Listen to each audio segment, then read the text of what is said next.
నమస్తే, welcome to I news. నేను Sonia. Friendly policing విధానంపై తెలంగాణ కొత్త డీజీపీ సివి ఆనంద్ సంచలన కామెంట్స్ చేశారు. ఫ్రెండ్లీ పోలీసింగ్ పేరుతో పోలీసుల చేతులు కట్టేశారని, వారి ఆత్మస్థైర్యం దెబ్బతీశారని తేల్చి చెప్పారు.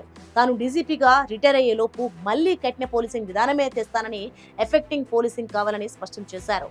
95% ప్రజలకు భద్రత కల్పించాలంటే 5% మంది నేరస్తుల విషయంలో కఠినంగా ఉండక తప్పదని తన మనసులోని మాట చెప్పారు.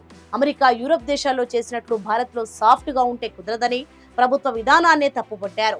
తెలంగాణ కొత్త డీజీపీగా బాధ్యతలు చేపట్టిన సివి ఆనంద్ ఫ్రెండ్లీ పోలీసింగ్ విధానంపై ఆసక్తికరమైన కామెంట్స్ చేశారు. తన మనసులోని మాటను నిర్మోహమాటంగా బయటకు చెప్పే అలవాటున్న ఆనంద్ ఫ్రెండ్లీ పోలీసింగ్ విధానం తప్పు అని తేల్చెప్పారు. ఫ్రెండ్లీ పోలీసింగ్ విధానం పోలీస్ శాఖ ఆత్మస్థైర్యం దెబ్బతీసిందని అభిప్రాయపడ్డారు. తాను డీజీపీగా రిటైర్ అయ్యేలోపు తెలంగాణ పోలీసును ఎఫెక్టివ్ గా, స్ట్రాంగ్ గా మార్చాలని భావిస్తున్నట్లు కూడా చెప్పేశారు. అమెరికా, యూరప్ లాంటి దేశాల్లో ఫ్రెండ్లీ పోలీసింగ్ విధానం ఉందని, దాన్ని చూసి భారత్ లో ఆ విధానం తెచ్చారని చెప్పారు. ఇక్కడికి అక్కడికి తేడా ఉందని అభిప్రాయపడ్డారు.